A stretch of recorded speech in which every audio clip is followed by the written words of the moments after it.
طاہر سندھو صاحب یہ بتائیں کہ یہ جو پروسیس شروع کیا گیا ہے تو اس میں آپ کو یہ لگتا ہے کہ اگر کے پی کے وزیر اعلیٰ کو ڈسکوالیفائی کر دیا جائے گا تو اس سے فائدے کی بجائے نقصان زیادہ ہے؟ احمد میر صاحب بہت شکریہ بلانے کا. ایز اے سیاسی کارکن میں ذاتی طور پہ سمجھتا ہوں کہ گورنر آج جو ہے اگر کوئی اس قسم کا حالات ہو جائیں کہ بالکل صوبہ جو ہے کولیپس کر جائے تو then you have the only one option. جہاں تک سی ایم صاحب کا تعلق ہے، سی ایم صاحب کے بارے میں پرسوں اشتہار لگا ہے وہاں پہ ادھر کے پی میں تلاشی گم شدہ، اور یہ بھی ساتھ لکھا کہ واپس آ جاؤ تمہیں کچھ نہیں کہا جائے گا. 4.5 کروڑ کا صوبہ ہے، ان کو فرصت نہیں مل رہی اپنے لوگوں کو ملنے کی. لوگ مر رہے ہیں، کبھی اے سی مر رہا ہے بیچارہ، کبھی جلا رہے ہیں ان کو. کل پھر ایک چوکی پہ حملہ ہوا، ایک اے ایس آئی 2 بندے مر گئے. کوئی ٹائم ہی نہیں ہے ان کے پاس. انہوں نے کہا جی میں عشق عمران میں مارا جاؤں گا. میں تو ڈر ہے کہ کوئی سوئسائڈ نہ کر. آج تو وہ جو این ایف سی ایوارڈ کی جو میٹنگ تھی اس میں شریک ہوئے ہیں، شریک بھی ہوئے ہیں، اور میں ان کے رول کو اپریشیٹ بھی کرتا ہوں. His role was very positive. اور انہوں نے اپنے 11 اضلاع کی بات کی جو ضم ہوئے ہیں، اس کے بارے میں کہا کہ ان کے فنڈز نہیں ملے تو ان سے وعدہ کیا گیا کہ سب کمیٹی بنا کے اس کے فنڈز دیے جائیں گے. یہ ہے کہ سیاسی عمل میں شریک ہونا. اب ہم ان کو شروع سے یہ کہہ رہے ہیں میرے بھائی ایوان صاحب کہ آپ سیاسی عمل کا حصہ تو بنے. سر ایک بات ہے، ایک ترمیم کی یہ مخالفت ایک مثال کر رہے ہیں، کم از کم اٹھ کے اس کے خلاف ووٹ تو دیں. یہ پہلے بار بھاگ جاتے ہیں. کل ایک عام بے ضرر سا قانون آیا، ہمارا بڑا درینہ مطالبہ تھا 1996 پیج اس کا ہے 699 جسٹس تصدق جیلانی صاحب کی ججمنٹ تھی کہ منارٹیز کے لیے کمیشن بنایا جائے. اس کی بھی مخالفت کر دی. سر دیر از نو اینی تھنگ اگینسٹ اسلام اور نبی کریم صلی اللہ علیہ وسلم. کوئی ایسی بات ہی نہیں ہے. صرف یہ ہے کہ اگر ان کے کوئی گریوینسز ہوتے ہیں تو یہ گورنمنٹ کو رپورٹ بھیجیں گے کہ یہ مسئلہ بنا ہے اس کے بارے میں. اس کی بھی انہوں نے اپوز کر دیا. کل کو کس منہ سے یہ مائنورٹی سے ووٹ لینے جائیں گے؟ جوائنٹ الیکشنز ہے تو کس حوالے سے یہ ووٹ لینے جائیں گے؟ اچھا شفقت عباس وان صاحب، یہ جو آج پریس کانفرنس کیا ہے اعظم نذیر تارڑ صاحب نے اور عطاء اللہ تارڑ صاحب نے، اس میں انہوں نے آج کچھ قوانین کا حوالہ دیا ہے. آپ کیونکہ وکیل ہیں اس لیے میں آپ سے سوال کر رہا ہوں. ایک تو Pakistan prison rules, the prison act 1894 and the prisoners act 1900. اس کا رول 265، 548، 557 اور اس کے علاوہ ایک ہے جی 561. انہوں نے کہا جی کہ جو ملاقاتیں ہوتی ہیں ایک امپورٹنٹ سیاسی قیدی کی، تو ان ملاقاتوں کو آپ پبلک نہیں کر سکتے اور اس میں پالیٹکس ڈسکس نہیں ہو سکتی، اور جیل سپرنٹینڈنٹ کے پاس اختیار ہے کہ اگر وہ سمجھے کہ ان رولز کی خلاف ورزی ہو رہی ہے وہ ملاقاتیں بند کر سکتا ہے. کیا کہیں گے آپ؟ We have a long standing history کہ ہمارے پاس تو ہمیشہ سیاسی قیدی رہے ہیں. بھٹو صاحب قید میں تھے تو انہوں نے اپنی کتاب لکھی If I was assassinated. I am assassinated, sorry. ایک نہیں، انہوں نے 2 کتابیں، 2 کتابیں جیل میں بیٹھ کے لکھی، اور اس سے بڑی تو اور کوئی سیاسی بات نہیں تھی جو وہ وہاں پہ کر رہے تھے. جو لوگ ان سے ملنے جاتے تھے وہ ان سے سیاست کی باتیں کرتے نہیں، لیکن وہ انہوں نے اوپنلی نہیں کی تھی. وہ پوری ایک اس کی بھی ایک تاریخ ہے کہ وہ کتاب جو لکھ رہے تھے تو اس کے صفحات جو ہیں وہ عدالت میں پیشی پہ وہ کسی کو دیتے تھے، وہ پھر پاکستان سے سمگل ہو کے باہر جاتی تھی. تو وہ کتاب جو ہے وہ ان کی پھانسی کے بعد شائع ہوئی ہے. چلیں، لیکن بات جب جیل میں بیٹھے تھے تو سیاست کی کر رہے تھے نا. موسم کا حال تو نہیں بتا رہے تھے، نہ پوچھ رہے تھے. میاں نواز شریف یہ 2018 میں بھی جیل میں رہے ہیں، اور میرے پاس ایک لسٹ ہے، اگر میرے بھائی کہیں تو میں شیئر کر سکتا ہوں کہ ایسی بھی ہیں جہاں 30 لوگ ملے ہیں میاں صاحب سے.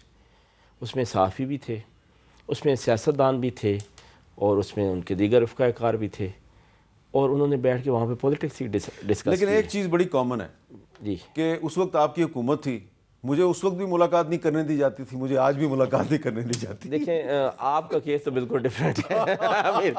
میں آپ کی حد تک تو بالکل ایگری کرتا ہوں. ٹھیک ہے، آپ کی حد تک بالکل یہی کیس ہے. لیکن میں بات کر رہا ہوں میاں صاحب کی کہ میاں صاحب نے جیل میں بیٹھ کے پوری پنچایت لگائی ہے، پوری سیاست ڈسکس کی ہے، اور وہ سیاست باہر آ کے ان لوگوں نے ڈسکس کیا ہے کہ میاں صاحب نے یہ کہا ہے. یہ رولز اس وقت کہاں تھے؟ ہم نے تو کسی رول کا سہارا نہیں لیا. بھائی سیاسی قیدی ہے، وہ جیل میں ہے، جو اس سے ملنے جائیں گے تو ڈیفینیٹلی وہ ان سے سیاست کی بات کرے گا. ان سے کوئی اور دیگر اس نے کیا بات کرنی ہے؟ ٹھیک ہے. تو آج جو ہمارے سیاسی قیدی ہیں وہ ایک پارٹی کے لیڈر ہیں، ایک پارٹی کے ہیڈ ہیں، اور صرف ایک ہی بندہ ہے جس کی پوری پارٹی گھوم رہی ہے. فیملی کا کوئی دیگر شخص پولیٹکس میں نہیں ہے. تو اس نے اپنی انسٹرکشن بھی دینی ہے، اس نے پارٹی بھی چلانی ہے. اور اگر وہ کوئی ملنے جائے گا تو اس سے ملک میں بارے میں پوچھے گا، سیاست کے بارے میں پوچھے گا. آپ کو نہیں ہضم ہو رہی یہ باتیں، آپ ملاقات اس کی نہیں کرنے دے رہے. دیکھیں یہ 9ویں دفعہ وزیر اعلیٰ جا رہے ہیں واپس. میاں صاحب میں صرف اتنی بات کہتا ہوں کہ پنجاب کا وزیر اعلیٰ 9 دفعہ کے پی سے ایسے واپس پنجاب کا نہیں، کہ KPK کا KPK وزیر اعلیٰ 9 دفعہ گیا ہے. نہیں میں میری بات آپ سمجھے نہیں کہ اگر پنجاب کا وزیر اعلیٰ 9 دفعہ KP سے واپس آتا بغیر ملاقات کیے یہ بات تو اتنا شور مچا ہوا ہوتا پورے پاکستان میں کہ یہ جی وفاق کے خلاف ہو گئے ہیں, یہ کیا کرنے لگے ہیں. تو KP کو بھی ایک صوبہ سمجھیں, وہاں کے لوگوں کو بھی احترام دیں, اور اس حد تک نہ جائیں کہ نفرتیں اس حد تک بڑھ جائیں کہ لوگ کہیں کہ ہمارے ساتھ یہ کر کیا ہے. اچھا ناز بلوچ صاحبہ, کیونکہ آپ کا تعلق پیپلز پارٹی سے ہے اور جو ایک دھمکی دی جا رہی ہے گورنر راج کی, وہ گورنر راج لگے گا اس صورت میں اگر صدر آصف علی زرداری صاحب جو ہیں وہ فیصلہ کریں گے, اور جو اپنا گورنر ہے فیصل کریم کنڈی, اس کا تعلق بھی پیپلز پارٹی سے ہے, اسے کہیں گے جی کہ آپ گورنر رول لگا دیں, تو فیصلہ تو پیپلز پارٹی نے کرنا ہے, ظاہری بات ہے اسٹیک ہولڈرز کے ساتھ صلاح مشورے سے کرنا ہے. کیا پیپلز پارٹی میں کوئی اس قسم کی ڈسکشن شروع ہوئی ہے؟ بسم اللہ الرحمن الرحیم. حامد میر صاحب, آپ بہت اچھی طرح سے جانتے ہیں کہ جب بات آصف علی زرداری صاحب پریزیڈنٹ آف پاکستان کی جائے تو جتنی بصیرت اور جتنی سمجھ اور سیاسی ذہانت کا معیار ان کا ہے وہ بہت کم پایا جاتا ہے پاکستان میں. اور آپ نے ہمیشہ دیکھا ہوگا کہ جب بھی آئین کی بالادستی اور حقوق کے صوبوں کے حقوق کی بات ہو تو اس میں پاکستان پیپلز پارٹی کا اکراس دا بورڈ سٹینس جو ہے بہت واضح رہا ہے. تو آپ کبھی کوئی ایسی چیز تو نہیں پائیں گے جس سے غیر جمہوری جو ہے وہ اثرات مرتب ہوں اور جس کے منفی اثرات پیدا ہوں, اور وہ ایسی چیزوں پہ ہوا پاکستان پیپلز پارٹی کی حد تک کبھی ایسی چیزیں آپ کے سامنے نہیں آئیں گی, ریسٹ ایشور. باقی یہ ہے کہ بالکل جو آئین میں ہے, آئین کے مطابق جو گنجائش ہے جس چیز کی, اس کے اوپر تو بحث جو ہے میرا خیال ہے کہ کرنا فی الوقت بہت ارلی ہے. لیکن میں ایک بات ابھی تھوڑی ہو رہی تھی, اس پہ ذرا میں ایڈ آن کرنا چاہتی ہوں.